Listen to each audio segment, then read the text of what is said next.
good evening, and thank you so much for joining For the Record this evening. Bulavanaka. So it's been your first state visit to Fiji. Tell us how the experience has been so far. We could not have had a more welcoming visit. From the moment we arrived to every part of the trip, even just travelling here across through different villages, it's been incredible. We felt very warmly welcomed, particularly the welcoming kava ceremony. I found very moving. It seems like it will be very memorable. Ma'am, moving straight into it, because we understand you're only able to afford us a little bit of time. With labour exchange programs that we've got in the country with our regional counterparts, Fiji currently has a seasonal workers scheme in place with Australia. Is there much scope for more labour exchange programs with New Zealand as well? Yeah, so we have a regional and seasonal employment scheme in place, and we do have Fijians who will take part in that scheme. Ultimately, though, the way that those have tended to grow for our Pacific neighbours who have been part of those schemes has been the relationships that have been built up between villages and the employers back in New Zealand. And so I really would encourage that ongoing work to be done to foster those relationships that ultimately lead to those workforces having an ongoing link to New Zealand and coming back season after season. That's very interesting. Fiji does a lot of advocacy as well on climate change in the international arena. And last year, New Zealand made history by becoming the first country to enact zero carbon legislation. However, as you know, other countries have not shown such a commitment, especially those in our region, some of the bigger polluters, who have consistently shown a lack of willingness to take effective action on climate change. So you've indicated that you won't press, I guess, regional counterparts for stronger action, but tell us why this is, and how do you think that we can hold big polluters responsible and accountable? In fact, I'd say the opposite. We press for global action because that's what's required. This isn't an issue for any one nation. We are all affected, and what really I think comes to the heart of why collective action is needed is that the Pacific is one of the smallest contributors, but one of the regions most greatly affected. My view is, though, that to succeed we have to use the strength of our voice together. And so I've said that I want to create, as much as I can, a place on the world stage to elevate the Pacific's voice.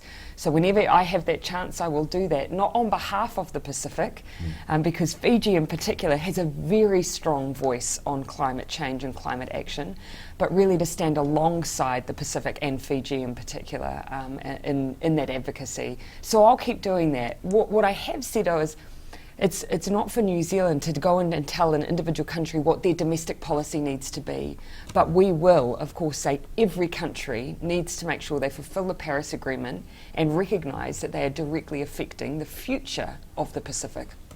Looking at politics in the Pacific, we hardly see women coming up into prominent roles, but as a Prime Minister of New Zealand, you've inspired many women around the world and also in the Pacific to enter politics. With this in mind, should women solely be appointed on the basis of gender or also on the basis of merit in consideration? Oh, well, my argument has long been that appointing women on the basis of merit means that we should have equal representation in all fields, because you cannot tell me that you cannot find, for instance, in New Zealand, 60 women who don't deserve to be in Parliament.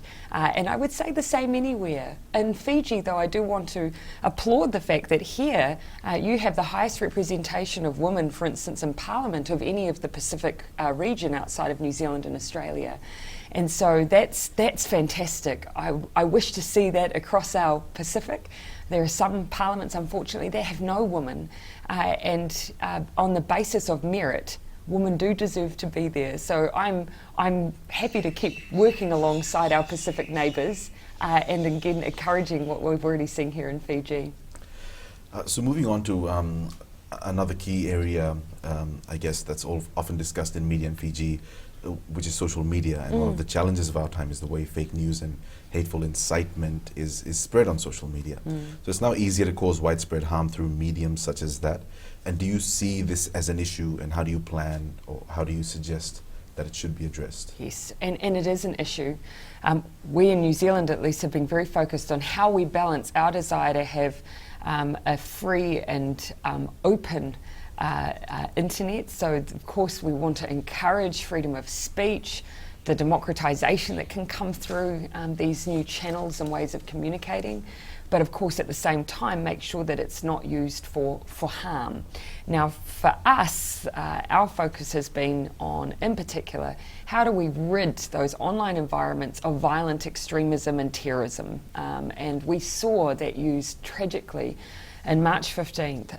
And so that's been for us a real flashpoint to go to those social media companies and say it is in no one's interest to have that kind of hateful ideology spread on your platforms. And that became the basis of some global action that we've taken, but our underlying principle continues to be we have to continue to ensure freedom of speech, but actually ridding of those things that do harm to us all. Well, pardon me for saying this, but many have termed you as a millennial PM, being one of the youngest prime ministers to take office in New Zealand in 150 years, and only the second lady to come into office. Are you comfortable with this term, and what do you think about young leaders around the world aspiring to reach such heights? Look, I would encourage anyone, regardless of their age. Our parliaments need to be representative of our populations, so they need that range of different ages. They need to have, of course, genders represented in parliament. They need to have the ethnicities that make up our populations represented in parliament. And ultimately, we're all the better for that. My experience in New Zealand, of course, we are an incredibly diverse country. We have, over 200 languages spoken in New Zealand and multiple different ethnicities. And we will be a place that will be all the stronger if we celebrate that diversity, that we create a place where people can be free to be, and children in particular can feel free and safe to be who they are. And I would say that at a leadership level. So we're in a particular time and place where New Zealand now has a young female Prime Minister. In the future, we might have someone who would describe themselves completely differently. But as long as New Zealand feels a place where everyone's represented, then we'll continue to be a pretty happy place. Thank you for that. So we wanted to get to know the real Jacinta Ardern a bit better, because we understand that while in Fiji you've done a few press conferences. So we'll ask you, I guess, a few rapid fire questions that we've prepared so that Fijians can get to know you a bit better. The first thing you should know is I hate rapid fire questions, so that's it, but go ahead. Well, we kept things quite light. Go ahead. Just moving straight into it. Texting or talking? Oh, texting these days. Yeah. Favorite day of the week? Saturday. Nickname that your parents used to call you? Oh, Cindy. I loathe it. That was for my mum. For my dad, Binda. He called me Binda. So would you rather be able to speak every language in the world or be able to talk to animals? Every language in the world. In fact, I would be happy if I could just fluently speak Te Reo Māori, the indigenous language of New Zealand. I would be happy with that. On a scale of 1 to 10, how good would you say are you at diplomacy? Oh, do you know what? You probably need to ask the people I interact with. So ask your Prime Minister. That would be the way to know. Who's your first celebrity crush? Oh, probably someone like Keanu Reeves or Leonardo DiCaprio, probably, just to age myself. I'm a teenager of the 90s. If you could travel back in time, what's one era that you would go back to? No. Oh, there's a lot of musicians from the 70s that I really, really love. So probably the 1970s, yeah. If you eat junk food, what's your favorite junk food? Oh, if I'm picking an everyday junk food, I could eat potato chips, salt and vinegar, just consistently for days and days. Say a word in Fijian, but not mbula or vinaka. Oh, I was trying to learn yesterday, how are you? But the second part of it I'm not very good at. So can I repeat after you? Would you mind starting for me? How do you say how are you? Please, again, because I'm worried that my second part of that is not as successful as it should be. I wouldn't want to butcher it myself, so I suppose I'll move on to the next one. Who is it easier, men or women? Easier? In politics? In Whichever way you life? want. In Yeah. life. Oh, look, I don't think either is easier than the other. Yeah. What does a person need to be happy? Love. What's the best age?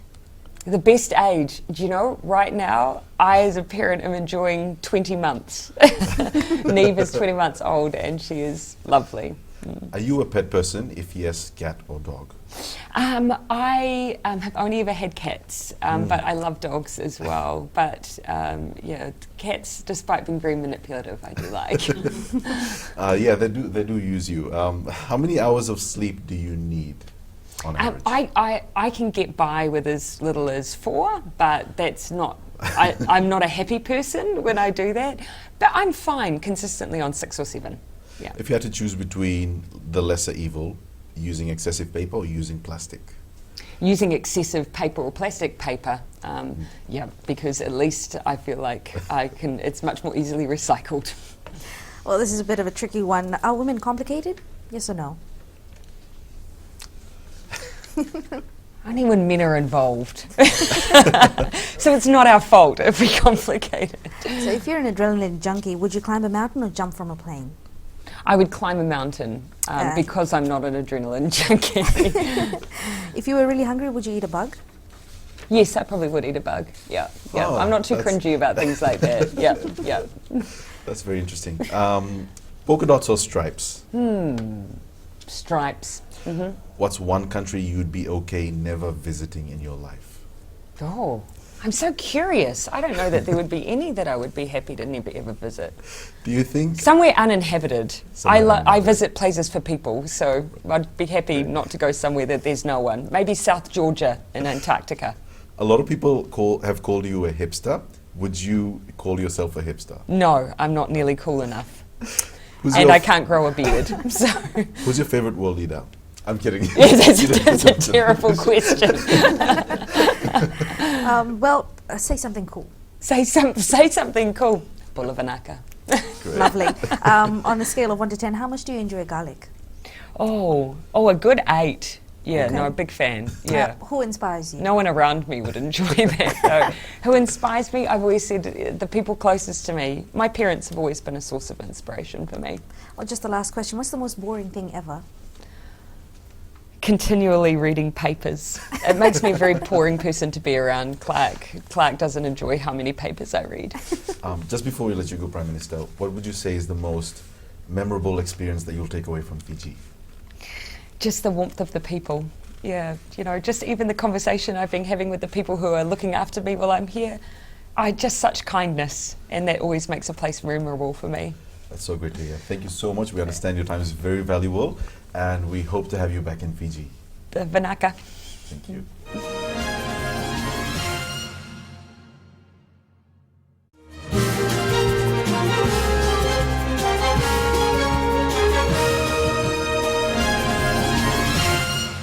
Welcome back and thank you for joining us. We carry on the conversation back here in studio, and we're joined by New Zealand's High Commissioner to Fiji, His Excellency Mr. Jonathan Kerr. So thank you so much for joining us this evening. Thank you. Thanks for having me. So let's carry on the conversation. Of course, since Prime Minister Ardern was not able to give, I guess, the time for the full recording, but we appreciate the time that she did give us. It was a very entertaining discussion. It was a very nice discussion that we had with her. Let's talk about the logistics of the visit itself. Was it something that was in the planning stages for a long time, and why now? We've been talking about a visit by Prime Minister Ardern for some time now, and she'd been invited by Fiji's Prime Minister, Bainimarama, and it was just about trying to find time in a Prime Minister's busy schedule to be able to undertake an overseas trip. And we were really lucky to secure some time this year in 2020, which is also an election year in New Zealand. So I could see while the visit was underway that things were sort of ramping up the way that the New Zealand media was starting to ask her questions. But these trips take a long time to plan and they take a long time to prepare for. So we had started to really work on this visit in earnest in about November last year. So November, December, January, and then into February gives you an idea about the lead-in time that you need to run a successful prime ministerial visit. With the aspects of PM Ardern still being a young mum and having to deal with so much at the same time, last year we saw the events of Christchurch and how well she handled that. In the aftermath of that, she's of course had many events that she had to attend, even on a global scale. She was at the forefront of many things. Could you comment on how she felt about this visit, especially at this point in time, like you said, in election year? I think she'd been really looking forward to this visit herself. I mean, as both she and Prime Minister Bainimarama talked about in some of their sort of public addresses while they were here, they'd met each other on a number of occasions. They'd met each other in New York, I think, most recently, and at some other international gatherings. And so there had been quite a bit of anticipation around this visit. And, you know, the Prime Minister and, you know, New Zealand in general places a huge amount of emphasis on our connections, our relationships in the Pacific region. She hadn't made an official visit to Fiji yet, and it was really important to her that she came. And I think just by judging from what people were saying on social media and the way that the public in Fiji received her, she is very popular locally. Tell us about some of the outcomes of the visit. Well, I think the visit achieved a number of things from our perspective. I mean, first of all, there were some really fruitful discussions with the government of Fiji, with Prime Minister Bainimarama about some of the new initiatives that New Zealand and Fiji are going to embark on together. And you've heard about some of those already. There was that $11 million announced for a new policing support program. We've got another $2 million that's been announced for the Fiji's Relocation Trust Fund to support displaced communities impacted by climate change. There was, I guess, an inaugural event in Tamavuri Wai for the RISE project, revitalising informal settlements and their environments. So that's $3 million over 3 years. And there's a whole suite of other activities too that we talked about. You know, there was also an agreement to try and get the All Blacks to play here in 2021. In fact, Prime Minister Bainimarama was saying last night at the Fiji Rugby Union Awards that he and Prime Minister Ardern have got a deal. If Prime Minister Ardern can organise the All Blacks to come in 2021, he will wear an All Blacks jersey to a Wallabies game. Well, that'll be something to watch, I guess. I look forward to that. Now, given that there were so many outcomes after this particular visit, of course, the New Zealand High Commission and the team would be very busy in trying to implement most of the schemes and all of the initiatives that have been set in place. Can you talk to us about the outcome of these particular ideas, initiatives that have been set in place, and what this means for your team in the next couple of months? Well, I think one of the things I'm very conscious of is that there's been a really substantial reorientation of New Zealand's aid program and also our political engagement sort of following Tropical Cyclone Winston. I mean, that was a massive piece of work for the High Commission team, and it wrapped up only last year. That was $15 million that had been spent since 2016 on that piece of work. And so there are a lot of new initiatives in the aid program.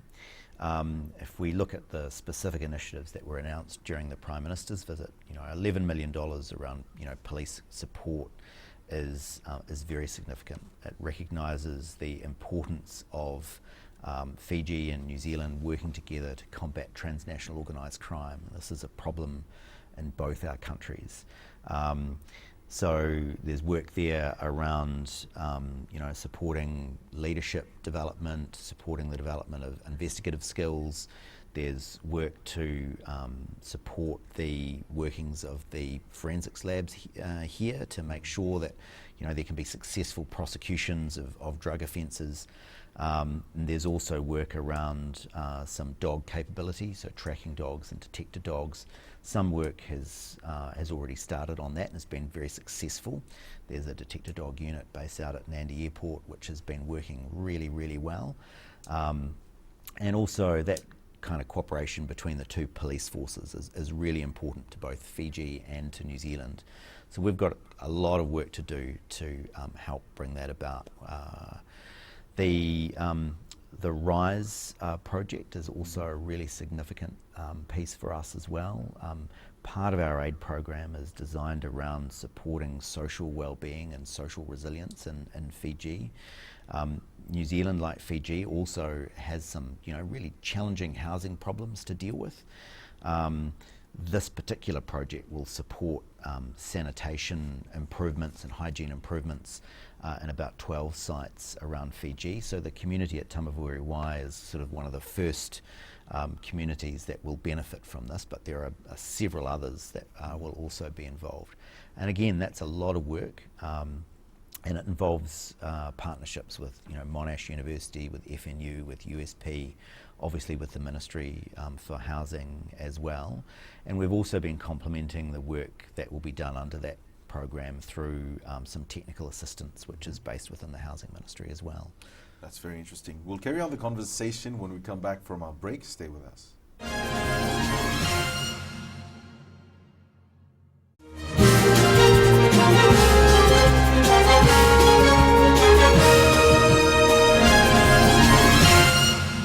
Last segment we spoke about the $11 million aid that's coming by way of policing support, and this was mainly as I saw in the media in relation to the war on drugs that Fiji is currently fighting.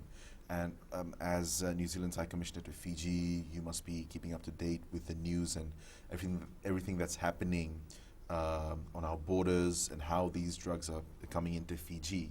Is New Zealand also facing a similar problem? Very much so.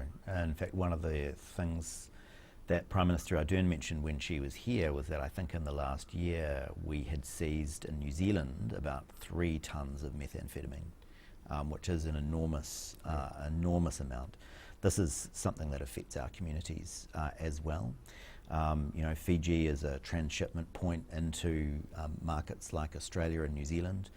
Drugs are often being made, in other countries around the Pacific Rim. They're coming through, not just Fiji. Tonga also, faces problems. Other countries in the Pacific as well. So this is a problem collectively for the region, and it's something that Prime Minister Ardern and Prime Minister Bainimarama spoke about, trying to raise the importance of this on the regional agenda as well. This is something that Pacific Forum leaders should be talking about in addition to the kind of conversations that are taking place bilaterally between countries, between neighbours in the region. Mm-hmm. And how do you see, I guess, cooperation? Because we spoke about the specific sort of policing support, I guess, in the last segment, and the way in which New Zealand and Fiji police forces and other logistical aspects of the cooperation. But I guess a few years down the line, do you see a closer cooperation between these two countries, specifically in relation to the war on drugs? Absolutely. We are not going to be able to win the war on drugs if we do not work together and cooperate really closely. I think that's essential. It's essential for New Zealand and Fiji. It's essential for New Zealand and our other Pacific neighbours. We have to work together because, unfortunately, criminals are extremely inventive and innovative and creative with how they work to circumvent the law. So we are stronger together in this fight against drugs. One of the other issues that came up, I guess, recently during the Prime Minister's visit, and something that New Zealand and Fiji have traditionally cooperated on, is the advocacy for or against climate change. So talk to us about the future of this advocacy. Well, I think, one of the things that we have recognised over the last few years, and it probably comes off the back of Fiji's highly successful COP23 presidency, was the impact that the Pacific as a region has on the global climate change agenda through working together and having Pacific leadership on these issues. So, we've got the next Conference of the Parties taking place, of the Climate Change Agreement, the Paris Agreement, taking place at the end of this year. I've heard some disappointment expressed around the outcomes from the COP that took place in Madrid.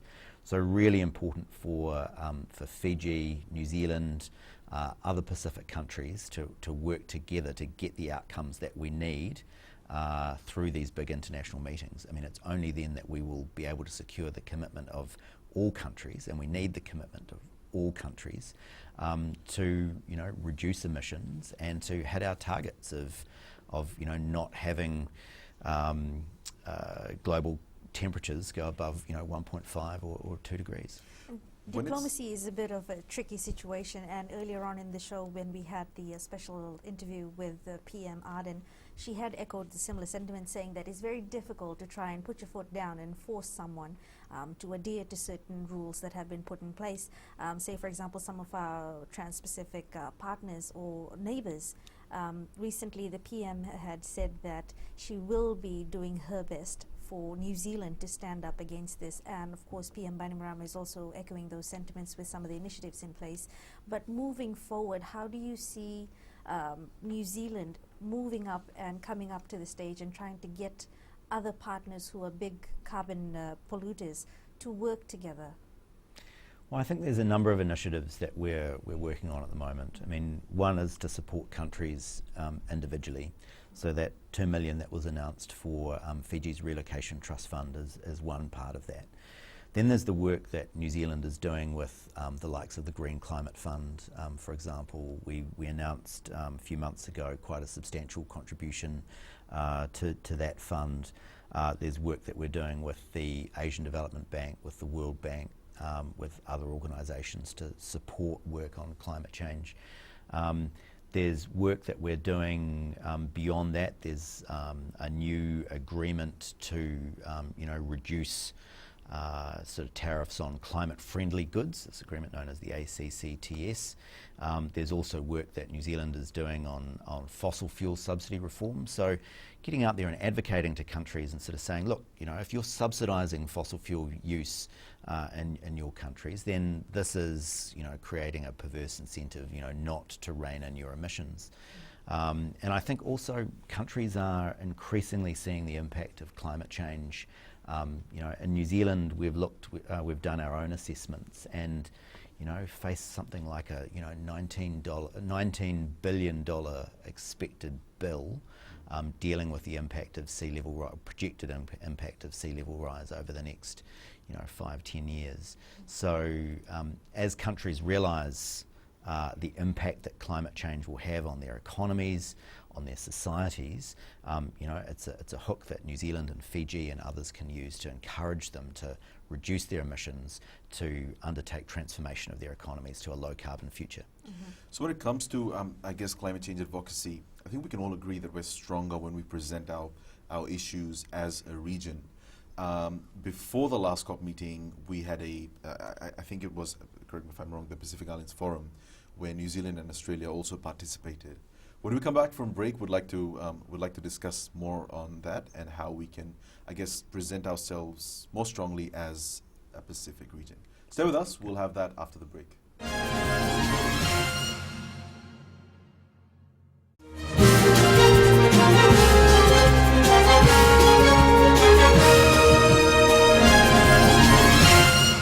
So the Pacific Islands Forum that happened before the last COP meeting was quite turbulent.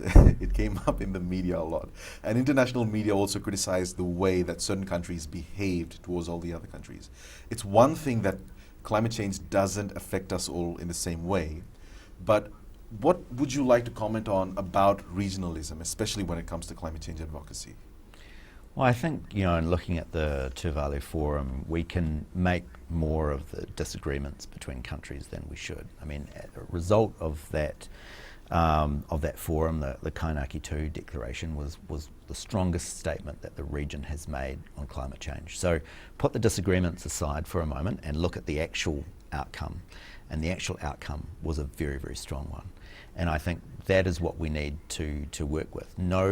No region has come out more strongly as a collective than the Pacific, I think, in dealing with climate change. And we saw that last year when Fiji hosted the visit of UN Secretary General Antonio Guterres. I mean, he made a really big point of this. When he went to Tuvalu, he waded into the lagoon. Many people have seen the cover of Time magazine after that. So a very, very strong statement was made, and I think the Pacific is actually working together very strongly. I think we run the risk of not recognising how effective we are by concentrating on some of the disagreements. But as you said, different countries are responding to this and are impacted by this in slightly different ways, but we are all affected.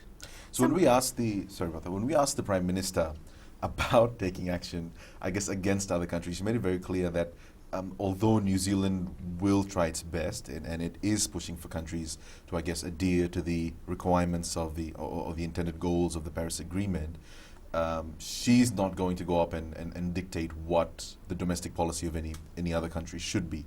But in such a case, how would you suggest, in your opinion, is the best way to, I guess, get these countries on board? Well, I think lecturing other countries very seldom works, and whatever context you're talking about, whether it's climate change or something else. I think New Zealand and Fiji are both leading by example, and I think there is a powerful symbolism in countries like New Zealand and Fiji leading the way, even when that involves, going far beyond what some bigger countries are doing, around the world. I think the zero carbon legislation that we've passed in New Zealand, that's currently before your parliament in Fiji, is going to be really significant. When more countries start passing legislation sort of saying we will reduce our carbon emissions, we will get to net zero, I think that sends a very powerful signal. I think we can also start, implementing some of the technologies that we already have.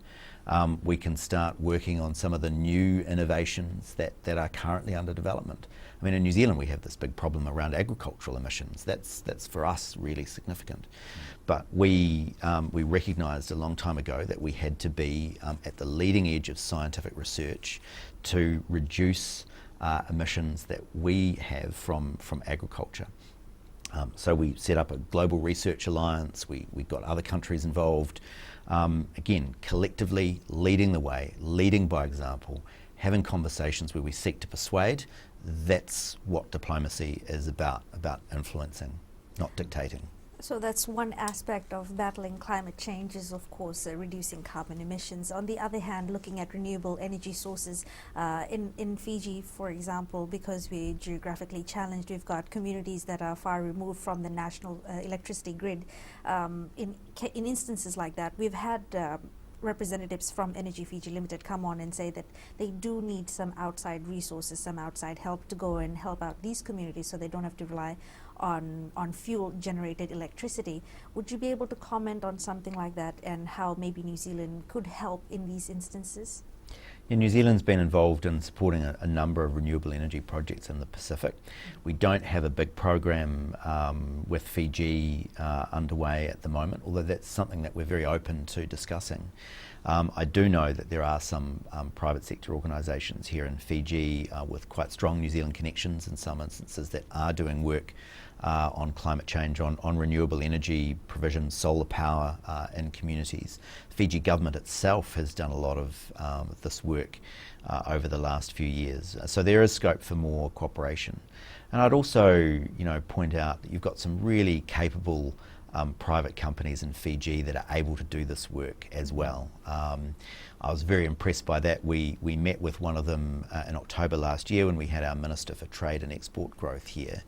And one of the challenges that they raised with us was, sometimes when MFAT or DFAT is funding big renewable energy projects in the Pacific, we often don't get an opportunity to be able to bid for those contracts because you set the tender thresholds for turnover of X million dollars, and we don't always qualify. But we've got the skills, we've got the expertise, and we've got the ability to implement projects in the Pacific with all the challenges that comes with around geography and isolation of communities. And so that's something that we're working on at the moment because I think there are great opportunities available for companies in Fiji and the region to benefit from some of these projects too. Stay with us. We'll come back with our final segment right after this short break.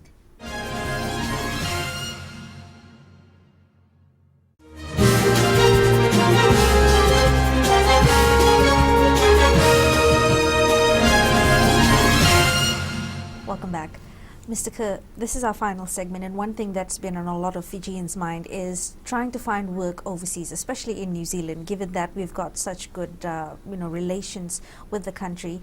There's also a sense of camaraderie when it comes to people moving overseas and getting a better life there.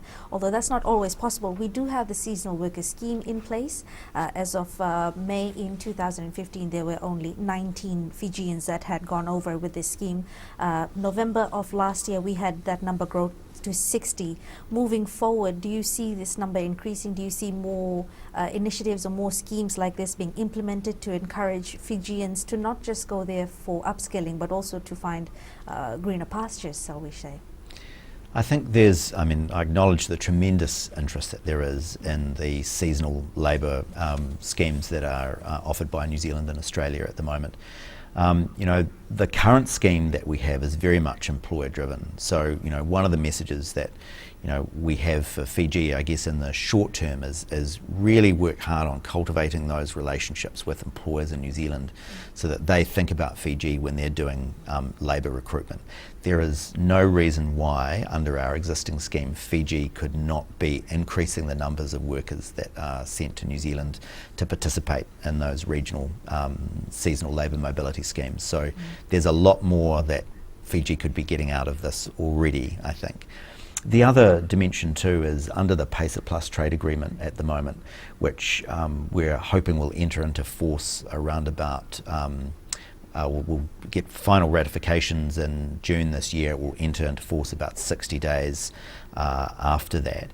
Is under PACER Plus, we're looking at expanding the seasonal labour mobility offerings to move into other sectors, so going beyond horticulture. There may be opportunities in forestry, for example. There may be opportunities in other parts of the New Zealand labour market, and also the Australian labour market under PACER Plus. So that's an agreement that Fiji currently hasn't signed, hasn't committed to signing. It's still investigating what that impact looks like in terms of benefits to Fiji. But one of the things that will come into force under that agreement will be some more opportunities for seasonal labour mobility. It's interesting.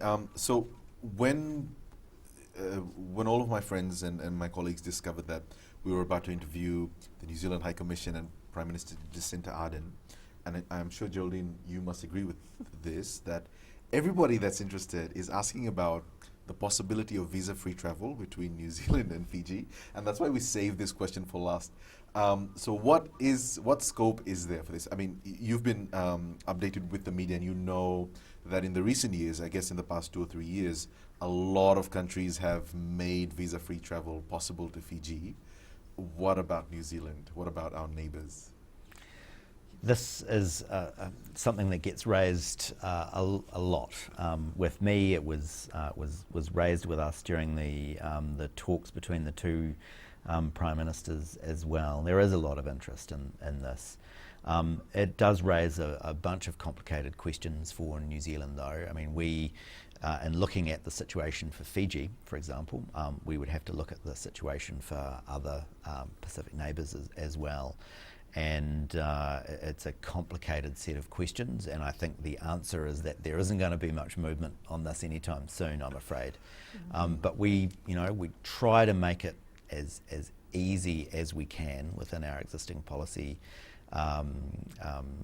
provisions to facilitate that travel between New Zealand and Fiji, because we know how important it is to Fijians, and we know how much New Zealanders enjoy coming to Fiji as well.